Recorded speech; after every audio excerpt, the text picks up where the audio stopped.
Olá, meus irmãos, a paz do Mestre Jesus esteja com todos vocês. Que Deus abençoe quem me ouve e que o Senhor possa vir falar conosco sempre por intermédio da sua santa e poderosa palavra. O texto hoje para nossa breve reflexão encontra-se no livro de Atos dos Apóstolos, capítulo 17. Quero ler com vocês a partir do verso 16. Vamos lá para nossa breve conversa? Diz assim: enquanto Paulo esperava por eles em Atenas, ficou muito indignado ao ver ídolos por toda a cidade. Por isso ia à sinagoga debater com os judeus e com os gentios tementes a Deus, e falava diariamente na praça pública a todos que ali habitavam. Paulo também debateu com alguns dos filósofos epicureus e estoicos. Quando lhe falou de Jesus e da ressurreição, eles perguntaram: o que esse tagarela está querendo dizer? Outros disseram: parece que está falando de deuses estrangeiros. Então levaram Paulo ao conselho da cidade e disseram: pode nos dizer de novo que ensino é esse? Você diz coisas um tanto estranhas e queremos saber o que significam.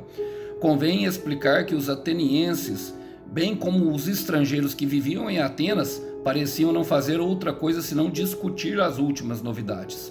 Então Paulo se levantou diante do conselho e assim se dirigiu a seus membros: homem de Atenas, vejo que em todos os aspectos vocês são muito religiosos, pois enquanto andava pela cidade reparei em seus diversos altares. Um deles trazia a seguinte inscrição: ao Deus desconhecido. Esse Deus que vocês adoram sem conhecer é exatamente aquele que lhes falo.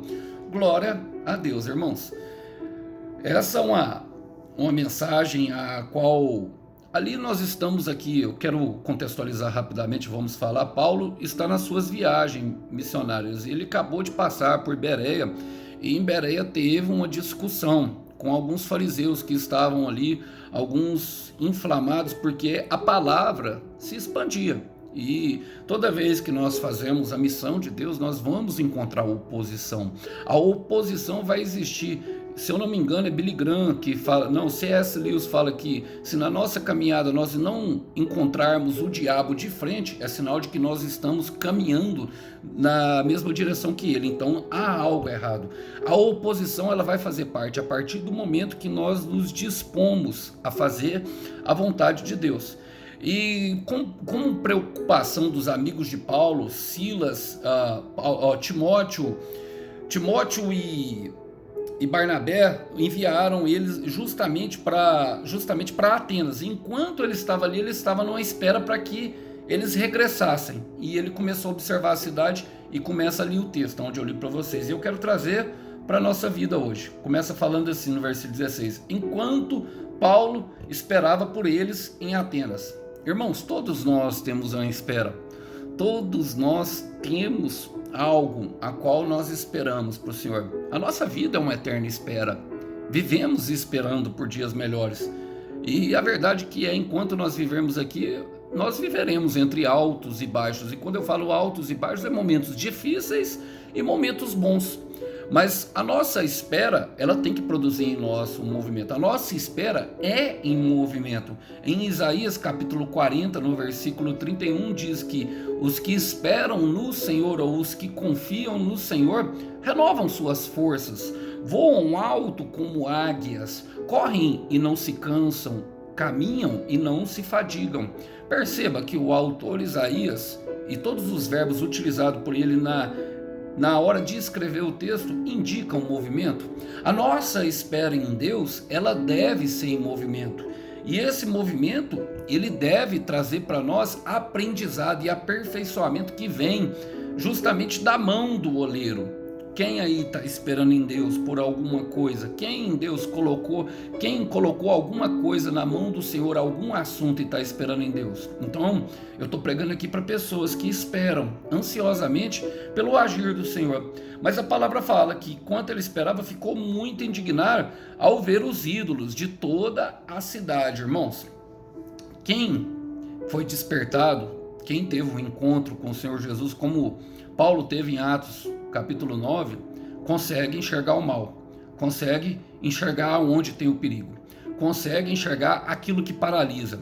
Ele viu os ídolos e logicamente estava falando das estátuas, mas não só aqueles que estão visíveis, irmãos, nós conseguimos enxergar até aqueles que estão dentro de nós mesmos. Em João 9, capítulo 5, o Senhor Jesus se declara a luz do mundo, antes da iminência cura de um cego, assim como ele curou Paulo.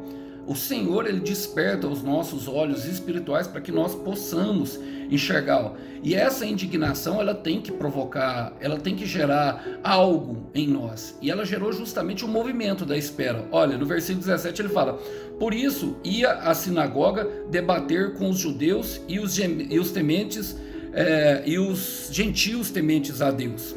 Irmãos, precisamos entender aqui algo. Gerou um movimento. Qual que foi o movimento? De indignação. Ele ficou indignado ali e ele foi debater. Irmãos, nós podemos sim debater aquela ideia de que não existe debate. Há uma famosa frase aqui no Brasil que nós vemos ela muito, a questão de que não se discute política, não se discute religião e não se discute futebol. Foi criada por alguém que não quer que nós cheguemos à verdade. É necessário debater. Agora é necessário respeitar opiniões contrárias. É necessário nós evidenciarmos o nosso ponto de vista. Não tem problema nenhum e não tem problema, meu irmão, minha irmã, o seu ponto de vista ser contrário ao meu. O que nós não podemos é brigar por causa dos nossos pontos de vista, ao contrário. Paulo fala em uma das suas cartas em Coríntios, se eu não me engano, no 1 Coríntios 12, que é até bom que tenha as pessoas que têm opiniões diferentes, porque assim a verdade ela é manifesta. Então, mas é um debate. E o que é um debate, Alisson? É uma exposição sobre o autocontrole emocional com nós podemos expor o nosso ponto de vista. Olha, a palavra fala que ele foi à sinagoga. O que gerou isso? A indignação. E Romanos 12, 2, ele fala que para nós experimentarmos a boa, perfeita e agradável vontade de Deus, é necessário que haja uma renovação, ou seja, uma inconformidade, uma indignação com o entendimento desse século. Para que nós venhamos a ser capacitados assim, nós procuramos. E a palavra fala que ele falava diariamente na praça pública e todos que estavam ali. Perceba, meu irmão, que não tem lugar, é na praça, é em qualquer lugar. Em Mateus 28, 19, eu ministrei isso, fala justamente o Senhor Jesus, a ordenança da grande comissão: vão e preguem, vão e façam discípulo de todas as nações, batizando-os em nome do Pai, do Filho e do Espírito Santo, e ensinando-os a guardar os meus mandamentos. Essa ordenança veio do próprio Deus encarnado aqui na terra, o Senhor Jesus. E isso quer dizer que enquanto nós caminhamos, Paulo estava numa praça pública, ele falava diariamente. Por quê, irmão? Porque o ministério ele tem que ser vivo, o ministério ele tem que ser ativo. Assim como o nosso Deus é vivo, o nosso ministério tem que ser vivo. Temos que alcançar essa sabedoria. Para quê? Para que sejamos aperfeiçoados até mesmo no caminho daquilo que o Senhor nos colocou, na obra que Ele preparou para nós de antemão. Ele continua continuando, fala: Paulo também debateu com alguns dos filósofos epicureus e estoicos.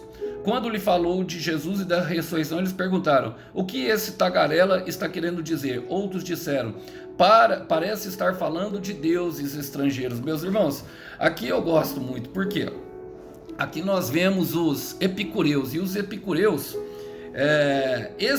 todas essas duas escolas de filosofia da antiga Grécia ali em Atenas, elas procuravam justamente uma sabedoria, alguma coisa que desse sentido à vida. Aqui nós vemos algumas das guerras que acontecem dentro de nós. E qual é essa guerra, irmão Arson? A razão versus a fé. Dentro de todos nós, a guerra sem fim. Dentro de todos nós, há uma busca e uma ansiedade pelas coisas eternas, aquilo que nos preenche. A razão versus a fé. Os epicureus, eles buscavam a razão da vida pela conformidade, pelos prazeres. Só que eles não acreditavam na ressurreição, eles acreditavam que a gente vinha, pagava os boletos, aproveitava a vida aqui, desfrutava ao máximo, apesar dos seus inimigos, aqueles que julgavam o pensamento deles, falarem que isso era voltado a práticas sexuais, o que não é uma verdade. Eles buscavam a tranquilidade e a paz de espírito por meio de às vezes um isolamento e até mesmo, meus irmãos, uma vida mais humilde. Era essa o que os epicureus pregavam, mas que não havia continuidade, que era totalmente vazio de propósito. Os estoicos não, eles já acreditavam na evolução, e a evolução ela vinha da ignorância justamente para o conhecimento. A ignorância identificava justamente a fonte dos vícios, quando o conhecimento indicava justamente a fonte das virtudes de um homem aperfeiçoado. Porém, não havia a identidade com um Deus único, e por isso eles chamam Paulo de tagarela, porque essa ideia soava para eles como um Paulo sendo arrogante, sendo que a arrogância vinha da parte deles, e ele não abriu o coração para receber. E nós vemos isso hoje, irmão, dentro de todos nós. Nós queremos encontrar razão para nossa fé, e a verdade é que muitas vezes nós não encontraremos. Nós não entenderemos, irmãos. Muitas vezes nós somos chamados a confiar sem entender. João capítulo 13, versículo 7, o Senhor Jesus fala: o que eu faço agora vocês não entendem, mas entenderão depois. Mas o versículo que eu quero ler para vocês está justamente em 1 Coríntios capítulo 1, versículo 18, fala que a mensagem da cruz é loucura para os que se encaminham para a destruição, mas para nós que estamos salvos, ela é poder de Deus. Percebe a diferença entre um e outro? Ali estava Paulo, que era salvo, um apóstolo designado por Deus, e os outros, chamando eles de tagarela, crendo que estavam falando de Deus, esses estrangeiros. Por quê, meu irmão? Justamente porque haveria ali um prejuízo, talvez até material e financeiro, diante de tudo aquilo que eles buscavam há tempos e tempos, e nós vamos ver lá. A palavra fala no versículo 19, continuando: então levaram Paulo ao conselho da cidade e disseram: pode nos dizer que novo ensino é esse? Você diz coisas um tanto estranhas e queremos saber justamente o que significam. Irmão, o conhecimento a Deus, ele eleva os nossos níveis. Toda vez que nós nos aprofundamos a Deus, vamos ser colocados em lugar de gente grande para falar. Toda vez que a nossa fome e a nossa sede para viver o propósito de Deus for maior do que a nossa dor e maior do que os ataques que nós enfrentamos, e nós mostrarmos a nossa fidelidade a Deus, ele vai fazer questão de nos colocar a gente grande. Essa turma aqui do Conselho da Cidade eram os dirigentes, eram os grandes líderes da filosofia, os grandes pensadores, homens com muito argumento, homens de bastante inteligência, irmão, homens que tinham bastante conhecimento científico, tanto do corpo como das razões. Quero ler com vocês um versículo que está em Mateus capítulo 5, versículo 15, fala assim, ó: e também ninguém acende uma candeia e a coloca debaixo de uma vasilha. Ao contrário, coloca ela num lugar apropriado e assim ilumina a todas que estão na casa. Qual que é esse lugar apropriado, irmão? O mais alto possível. Então eu quero declarar sobre a sua vida, meu irmão: Deus vai te levar a lugares altos. Você vai voar alto como águia. Por quê? Porque você tem esperado no Senhor, e o Senhor vai renovar a força, dar entendimento e sabedoria para que a missão seja completa, para que tudo aquilo que esteja declarado sobre a sua vida se cumpra, meu irmão. Olha, continuemos. O versículo 21 fala, dá uma explicação de Lucas daquilo que eram os pensadores. Fala assim, ó: convém explicar que os atenienses, bem como todos os estrangeiros que viviam em Atenas, pareciam não fazer outra coisa senão discutir as últimas novidades, irmãos, as últimas novidades. Agora precisamos entender esse versículo 21. O que eles faziam? Buscavam as últimas novidades. Mateus capítulo 7, versículo 8. Aquele que busca, encontra. Aquele que bate na porta, a porta lhe será aberta. Uma busca, existe uma busca interior de todos nós, irmãos. Todos nós procuramos por resposta. Qual resposta, meu irmão, você procura? Qual resposta, minha irmã, está dentro do teu coração? Do que a tua boca fala, o que a tua mente pensa, o que o teu coração deseja, o que a tua alma anseia, pelo que o teu espírito arde. Todos nós temos as guerras sem fim, todos nós temos os anseios das nossas almas, todos nós, e Deus sabe disso, irmãos. Deus sabe disso. É impressionante a grande questão aqui levantada, porque os atenienses também buscavam. Paulo percebeu isso, logicamente, irmãos. E essa busca, irmãos, eu não vejo ela como algo ruim. Hoje eu encontrei um irmão na academia e ele me parecia muito inteligente. Ele falava sobre tudo que a gente conversava. Sabe aquele irmão que tem uma velha opinião formada sobre tudo, mas as opiniões dele eram embasadas. Inclusive, ele me falou algo sobre a ciência, que a ciência, depois da explosão do Big Bang, o que tem apresentado-se agora é que tudo foi criado a partir de uma única força motriz, ou seja, tudo tem uma origem em um único ser. Isso remete a algo a vocês? Bom, para mim me parece bastante bíblico a tudo que está falando, porque dele, por ele e dele todas as coisas existiam. Inclusive aqui, ó, no versículo 28 desse versículo fala assim, ó, pois nele vivemos, nos movemos e existimos. Está falando justamente do nosso Deus único. Essa é a resposta para o nosso coração. Quero ler com vocês Salmo 91, versículo 15. Fala assim, ó, como que nós obtemos essa resposta? O Salmo 91, 15 diz assim, ó, ele clamará a mim e eu lhe darei resposta. E na adversidade estarei com ele, vou livrá-lo e cobri-lo de honra.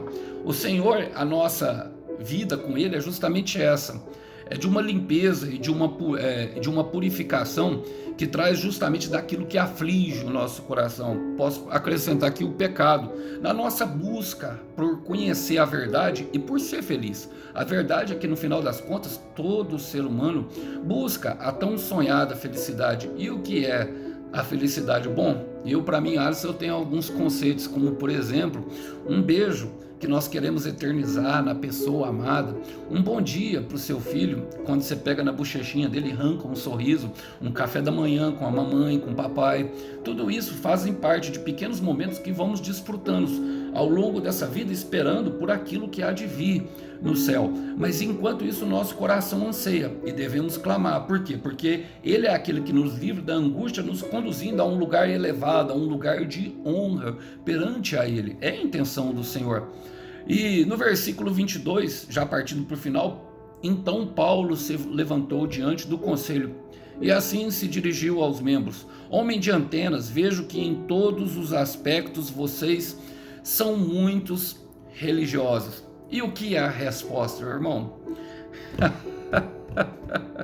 A resposta talvez seja um homem bom, de humilde coração e também observador. Paulo viu que eles eram muito religiosos. A religião ali indicava uma busca. Muitas vezes a religião indica algo daquilo que o nosso coração anseia e nós não sabemos como fazer. Logicamente, a metodologia aplicada pela religião não nos leva a lugar nenhum. Não nos leva, irmão. Ela pode até mesmo trazer um certo prejuízo. Por quê? Porque ela vem de uma sabedoria humana. Ela vem de algo que não satisfaz o nosso coração e nem tem o poder, sabe, de trazer algo.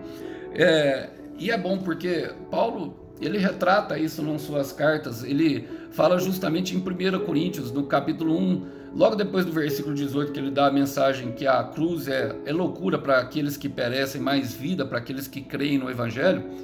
Ele fala no versículo 21, ele fala assim, ó, visto que Deus, em sua sabedoria, providenciou que o mundo não o conhecesse por meio da sabedoria humana, usou a loucura da nossa pregação para salvar os que creem, pois os judeus pedem sinais e os gentios buscam sabedoria, está falando deles. Assim, quando pregamos que o Cristo foi crucificado, os judeus se ofendem e os gentios dizem que é tolice. Chamaram Paulo de tagarela, irmão. E a resposta é um homem que enfrentou isso tudo. Para quê? Por amor. Por amor às almas. Por amor ao Evangelho de Jesus. Por amor, sabe, a pessoas que padecem na ignorância. Por amor. É por amor. O caminho ainda é o amor. O caminho ainda é o amor. E para enfrentar oposição, irmão, se não tiver amor no coração, orar pelos que perseguem, sabe? A verdade é que inseto não ataca. O inseto não ataca a luz apagada. Não se atira pedras em uma árvore que não dará frutos. Em árvore sem fruto não atira. Mas a verdade é que também o fruto, ele nunca cai longe da árvore. Então, a resposta é um homem bom, de humilde coração e observador. E caminhando para o final ele fala: pois enquanto andava pela cidade reparei em seus diversos altares. Ele reparou. Um deles trazia o seguinte inscrição. Ali ele encontrou a resposta para os dilemas. Ele fala: ao Deus desconhecido, esse Deus que vocês adoram sem conhecer é exatamente aquele que eu lhes falo. E aqui é algo maravilhoso, irmãos. Por quê? Porque Deus se fez conhecido aos gentios, mesmo antes, talvez até quando estivesse ali trabalhando em Israel. Deus está trabalhando em todos os corações, trabalha no meu e no seu, e Ele faz questão de se revelar, irmão. A esse ao Deus desconhecido a qual eles ergueram a estátua era uma clara evidência que houve uma manifestação de Deus em algum momento naquela cidade, que provocou bastante espanto e talvez até temor, que despertou ao coração deles a edificar uma estátua, mas que talvez pode ser chamado de um altar. A verdade é que o Paulo chamou de altar, falou diversos altares, mas aquele chamou a atenção de Paulo. Por quê? Porque era um Deus desconhecido, não tinha nome.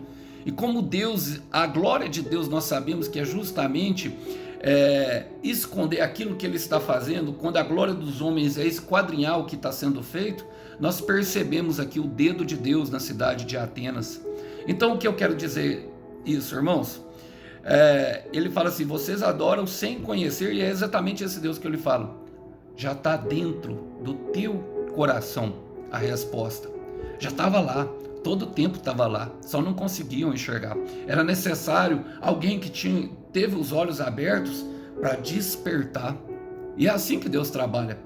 Por isso ele fala que é pelo meio da loucura da pregação. A pregação ainda é loucura, irmão, e sempre vai ser.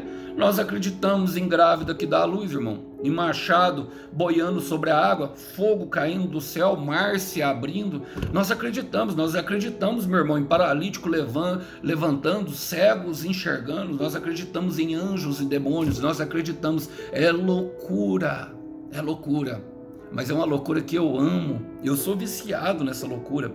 E todas as pessoas buscam, mas a resposta já está aqui dentro. Quero terminar com vocês porque Tiago fala isso. Ele fala assim: portanto, removam toda a impureza e maldade. E era a pregação justamente para eles removerem os ídolos e adorar somente ao Deus verdadeiro.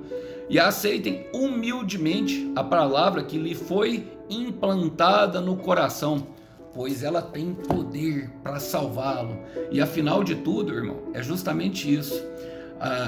Nessa missão que nós somos nós, de um mensageiro para o outro, tentando transformar em outros mensageiros em qualquer esfera, enquanto você vai caminhando, é um mendigo indicando o caminho do pão para o outro, sabendo que a salvação já foi plantada através de uma promessa linda e que tem recompensa de um Deus que é maravilhosamente bom e nos conduz em todo o caminho. Enquanto nós caminhamos, nós vamos conhecendo Ele. Então é por isso importante o movimento. Mas lembre-se sempre, meu irmão, lembre-se sempre que nessa caminhada nós nunca estaremos sozinhos. Até mesmo quando nós não percebemos, o Deus desconhecido se tenta fazer conhecido. E essa é a essência da mensagem que eu quero falar. A resposta já está dentro do teu coração. E quando essa resposta for revelada, há uma recompensa, a qual o Cordeiro fará questão de te entregar. Há uma recompensa para o teu sacrifício. Que Deus abençoe. Até uma próxima mensagem. Tchau, tchau.